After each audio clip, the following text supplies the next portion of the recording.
राजेश मल्होत्रा, आप दिव्य हिमाचल टीवी देख रहे हैं। आज शाम के 6 बज गए हैं और दिन भर की अपडेट आपके साथ साझा करने के लिए हम इस बुलेटिन के जरिए आपके साथ जुड़े हैं। देखिए, आज की अगर बात करें तो मुख्यमंत्री सुखविंदर सिंह सुक्खू शिमला में थे और सचिवालय में उन्होंने कई मीटिंगें ली हैं, कई फीडबैक लिया है और साथ में लोगों से मिलने के लिए भी आज का दिन था, क्योंकि फ्राइडे को पूरा दिन उस तरह से नहीं मिल पाया था। तो राज्य सचिवालय की जो हलचल है वो आज दिन भर की रही है। लेकिन इसके साथ साथ जो बाकी मामले चल रहे हैं उसमें भी कुछ बड़ी अपडेट आई है। एजुकेशन से जो एश्योर्ड कैरियर प्रोग्रेशन स्कीम है उसको लेकर फैसला हुआ है एक, वो बात आपको बताएंगे। साथ में हायर ग्रेड पे को लेकर जो पिछली बार कुछ कैटेगरीज के लोग छूट गए थे वो मुख्यमंत्री से मिले हैं और उसके बाद क्या हलचल इसमें आई है वो बात करेंगे। सीएम कैबिनेट के बाद दिल्ली दोबारा से क्यों जा रहे हैं वो एक अपडेट आपको देंगे।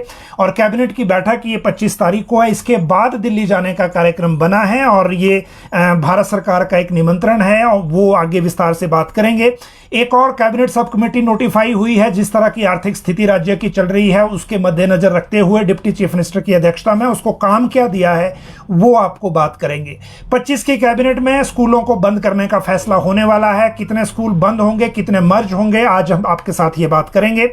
हेडमास्टर और प्रिंसिपल को एडमिनिस्ट्रेटिव वर्क के अलावा पढ़ाने का काम भी दिया जा रहा है, ये मामला भी कैबिनेट में जाएगा और इसमें सीएचटी एचटी ये सब शामिल होंगे। विस्तार से आगे बात करेंगे।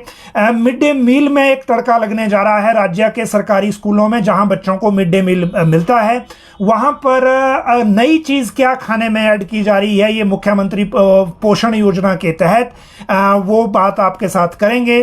सरकारी स्कूलों में बच्चों के यौन शोषण के मामले कम नहीं हो रहे हैं और अब रोहड़ू में इस तरह का मामला आया है जहां एफआईआर हुई है। पूरा मामला पूरा क्या है वो बात करेंगे आपके साथ। राज्य सरकार ने किसको पीजीआई में अपॉइंटमेंट दी है। पीजीआई में राज्य सरकार के अधिकारियों को भेजना एक इसलिए भी इंपॉर्टेंट रहता है क्योंकि एक तो चंडीगढ़ में जो हिस्सा है उसी के तहत पीजीआई में जो राज्य का हिस्सेदारी है वो तय होती है। लेकिन हिमाचल से जो रेफरल पेशेंट्स जाते हैं उनको लेकर ज़रूर एक मदद मिल जाती है कि जो वहाँ हिमाचल सरकार के अधिकारी पोस्टेड होते हैं वो उसमें जो प्रोसीजर्स हैं उनको आसान कर देते हैं। साथ में एक और अपडेट जो आज की है कि हिमाचल में 4 नए डीजीपी प्रमोट किए गए हैं। डीजीपी का मतलब कि डीजीपी रैंक में प्रमोट किए गए हैं।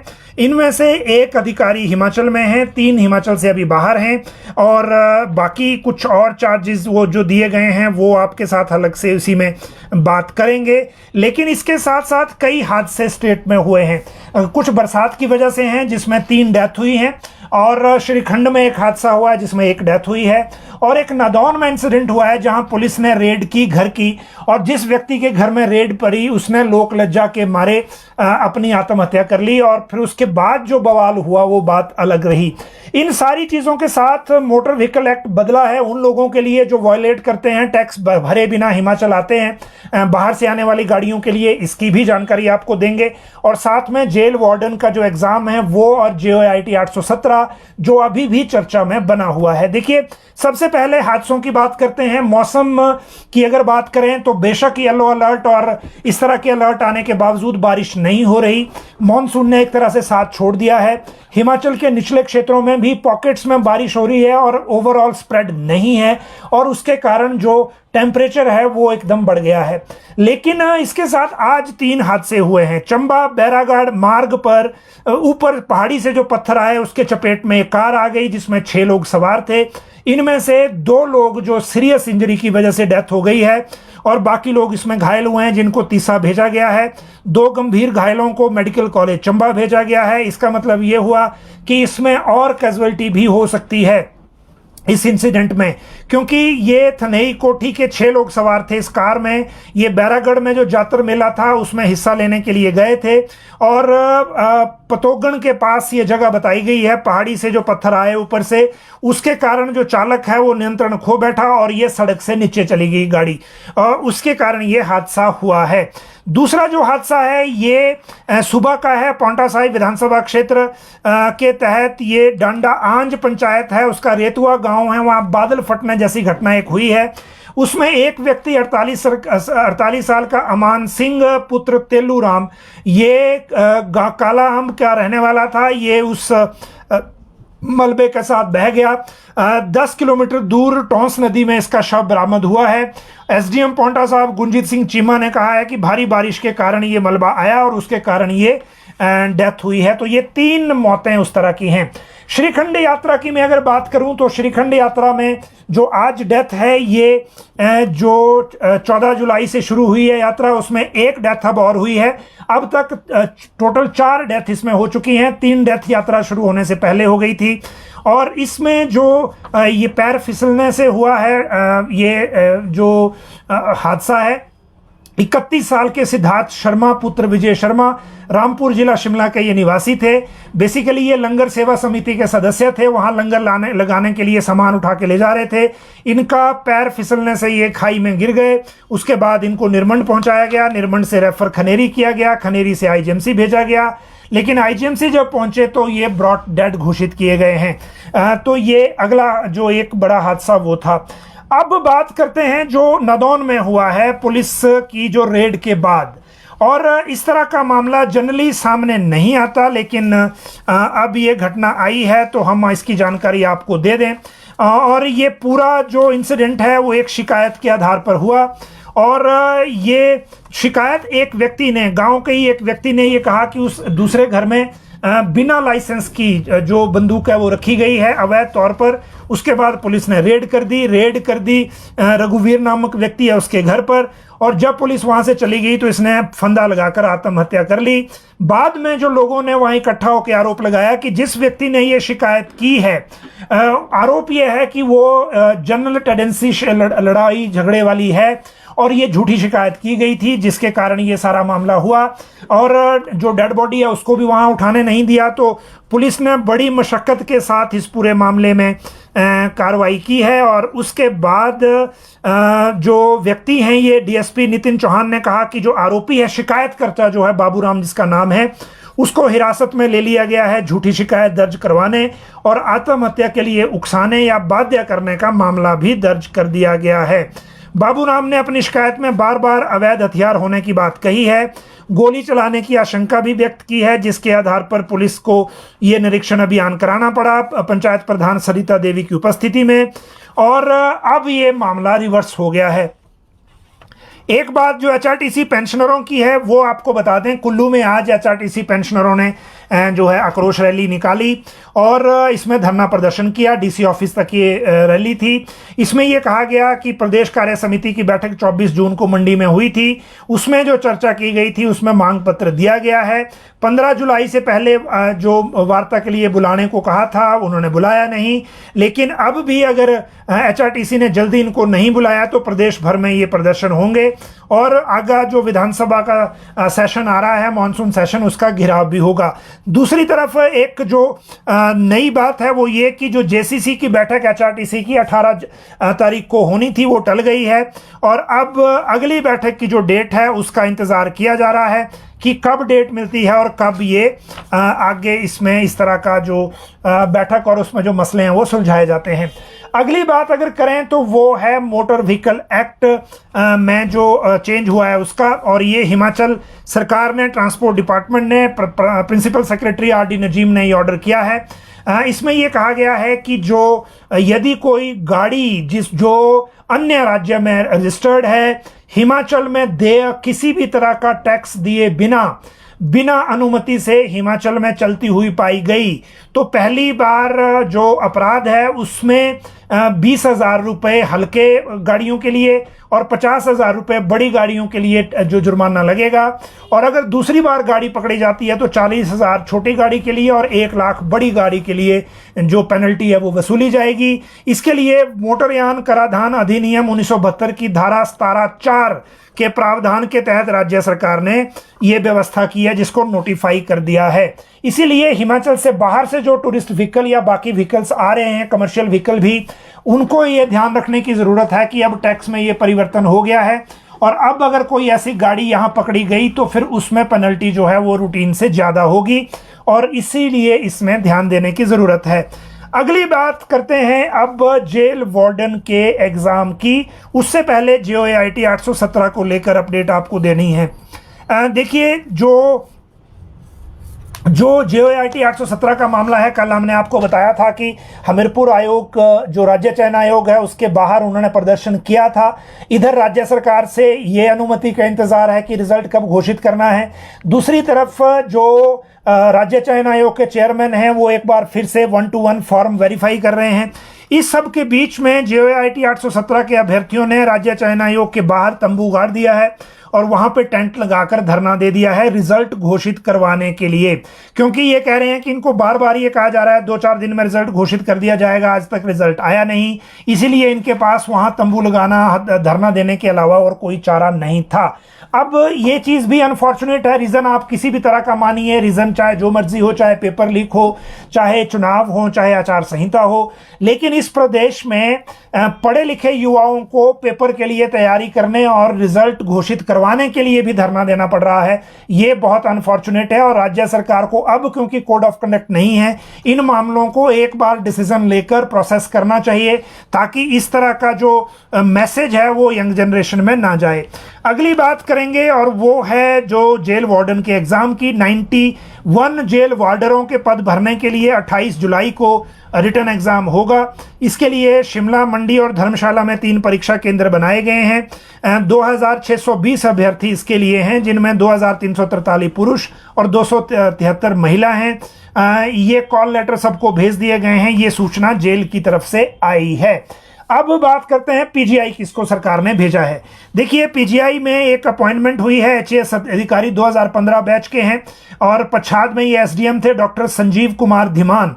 इनको PGI में सीनियर एडमिनिस्ट्रेटिव ऑफिसर की पोस्ट पर भेजा गया है 3 साल की अवधि के लिए। इससे पहले जो HAS अधिकारी हमारे यहाँ IAS हो गए थे, पंकज राय, उनको PGI भेजा गया था और उनके जाने के बाद हिमकेयर से लेकर हिमाचल से जो केसेस जाते हैं उनको प्रोसेस करने में और उनको रिलीफ दिलाने में उनका काफ़ी योगदान रहा है। तो अब दूसरे अधिकारी जो हैं वो PGI में भेजे गए हैं। अब 4 नए DGP राज्य सरकार ने आज बनाए हैं और उनमें जो प्रमोशन ऑर्डर चीफ सेक्रेटरी की तरफ से हुआ है, इसमें ये 1993 और 1994 बैच के IPS अधिकारी हैं।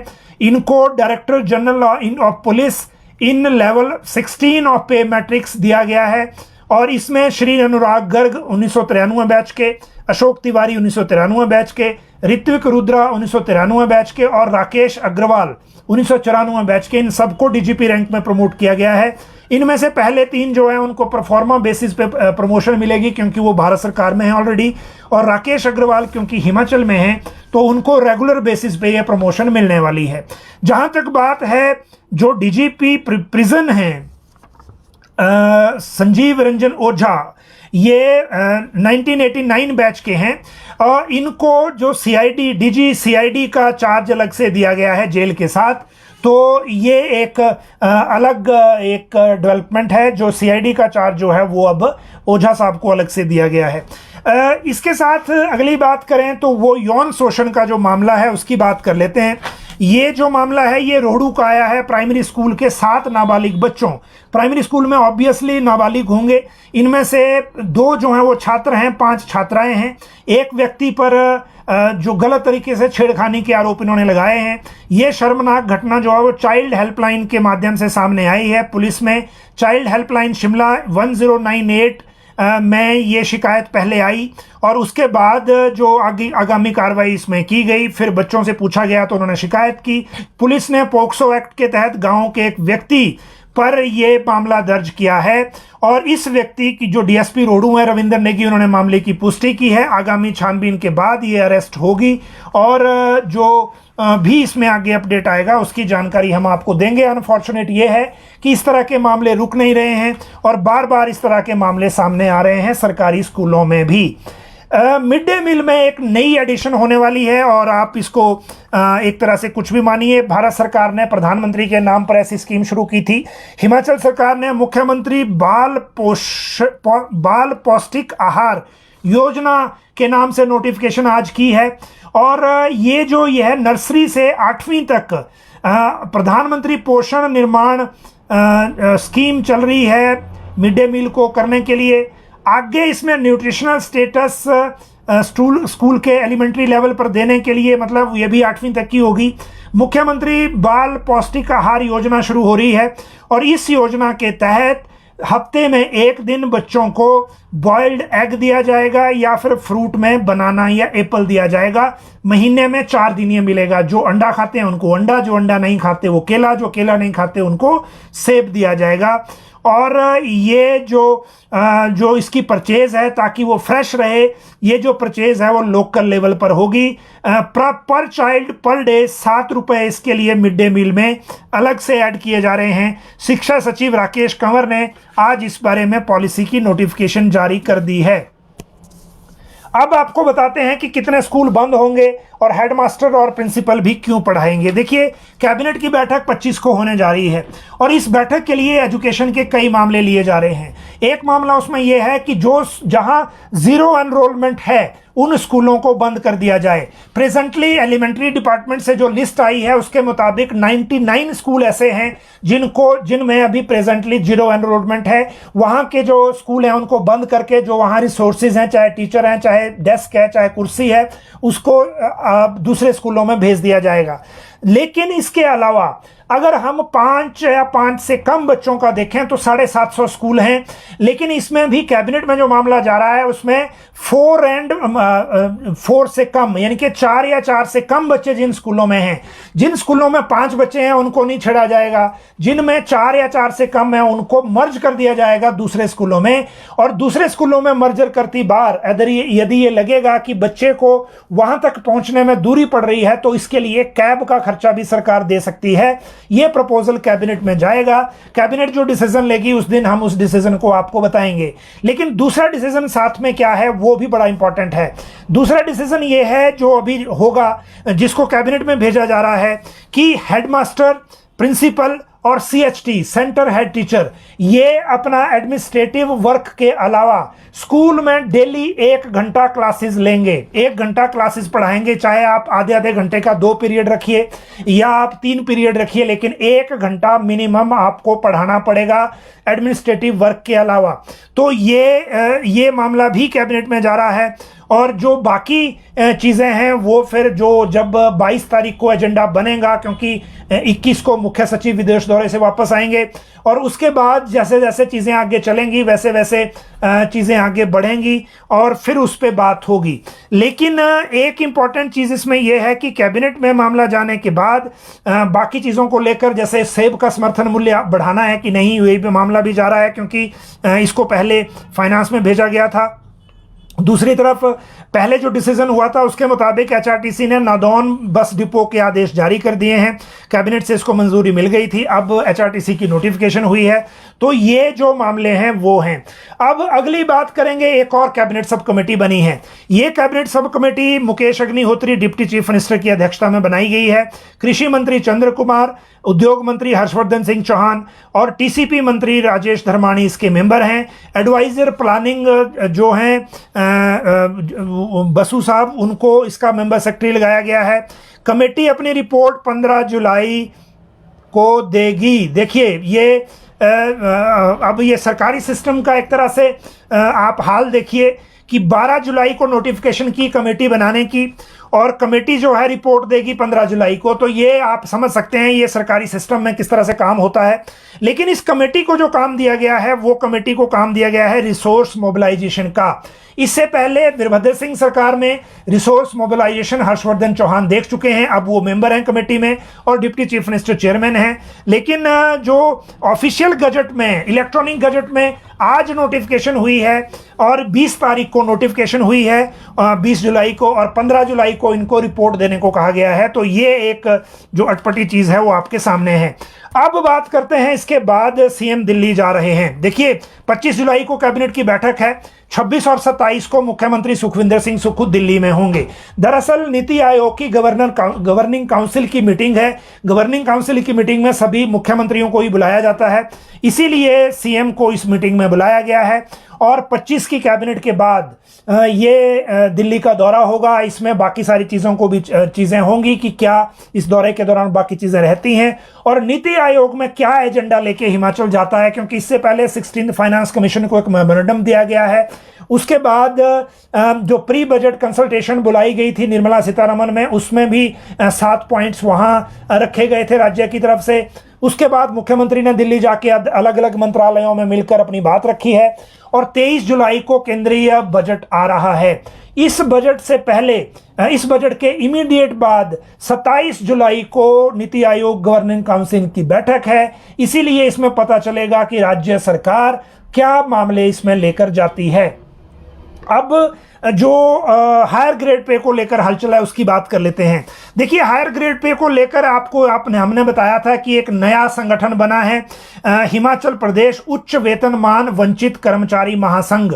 इसके जो सदस्य हैं सुरेंद्र नड्डा ये अध्यक्ष, और जो ये अध्यक्ष हैं इसके, और आगे जो लोग हैं इनके साथ काफ़ी लोग आए थे, जिसमें महासचिव रविंद्र शर्मा, कोषाध्यक्ष चित्र ठाकुर, वरिष्ठ उपाध्यक्ष महेश ठाकुर, ये सभी लोग मिले। 200 के आसपास कर्मचारी थे। ये मुख्यमंत्री से इन्होंने मुलाकात की है और इन्होंने ये कहा है कि जो लोग जयराम सरकार के समय जो हायर ग्रेड पे दिया गया था, राइडर की जो शर्त बीच में आ गई थी उसके कारण जो लोग इससे छूट गए हैं उनको भी ये लाभ दिया जाए, क्योंकि वेतन विसंगति क्रिएट हो गई है। ये ज्ञापन देने के बाद मुख्यमंत्री ने इनका ज्ञापन जो है वो अपने सेक्रेटरी को दे दिया और ये कहा कि इसमें नोटिफिकेशन कैसे करनी है, फाइनेंस के साथ क्या डिस्कशन करनी है, इसको जल्दी प्रोसेस किया जाए। अब ये कब होता है, कैसे होता है, वो बात अगली है, लेकिन ये दूसरी बार ज्ञापन दिया गया है। इससे पहले भी ये लोग ज्ञापन देने आए थे और उस वक्त मुख्यमंत्री ने कहा था कि वो पहली बार इस तरह के नाम सुन रहे हैं एसोसिएशन का, जिसका नाम लिखा है उच्च वेतनमान वंचित कर्मचारी महासंघ। तो अब इसमें होता क्या है वो आने वाला समय बताएगा, लेकिन इन्होंने दूसरी बार अपनी मांग जो है मुख्यमंत्री के सामने रजिस्टर की है। इसके बाद टाइम स्केल पर एक ऑर्डर हुआ है, उसकी बात कर लेते हैं।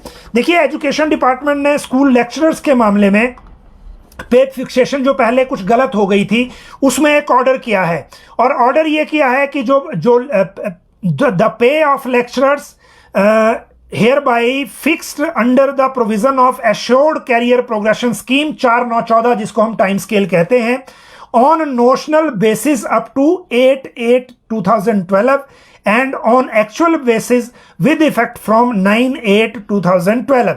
8/8/2012 तक नोशनल बेसिस सिर्फ कागजों में मिलेगी, 9/8/2012 से एक्चुअल बेसिस पे मिलेगी।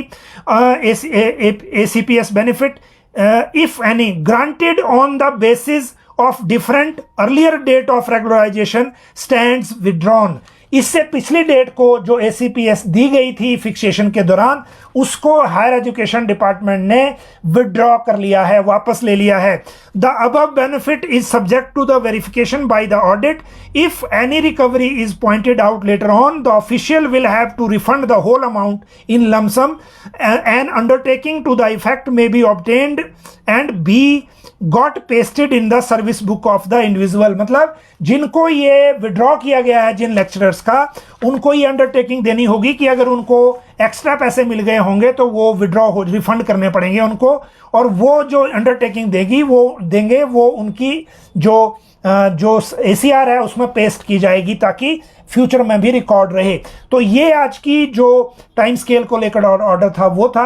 और अब एक और बात आपके साथ ये करें कि जो लोग बड़े सारे कमेंट कर रहे हैं, जैसे JOA लाइब्रेरियन का इश्यूज है, बाकी सारी जो चीज़ें चल रही हैं उसमें जो JBT की बैच वाइज अपॉइंटमेंट है और वेटनरी फार्मासिस्ट है, बाकी सारे लोग जो कुछ मैं अभी भी देख पा रहा हूँ कमेंट्स, तो उनको मैं आपको बता दूं कि आज भी अगर आपकी कोई क्वेरी है तो इसी कमेंट बॉक्स में करें, इसी बुलेटिन के कमेंट बॉक्स में। कल संडे का दिन है और कल हम जो बुलेटिन करेंगे उसमें जो आपके कमेंट्स हैं इनका रिप्लाई जो है वो एक एक करके कमेंट लेकर और उनका भी रिप्लाई करेंगे उनके नाम के साथ। तो अगर आपके पास कोई और कमेंट्स आज के हैं तो उसी में करें ताकि हम आपको रिप्लाई भी उसी तरह से कर सकें। आप सब लोग लाइव जुड़े, बहुत बहुत शुक्रिया।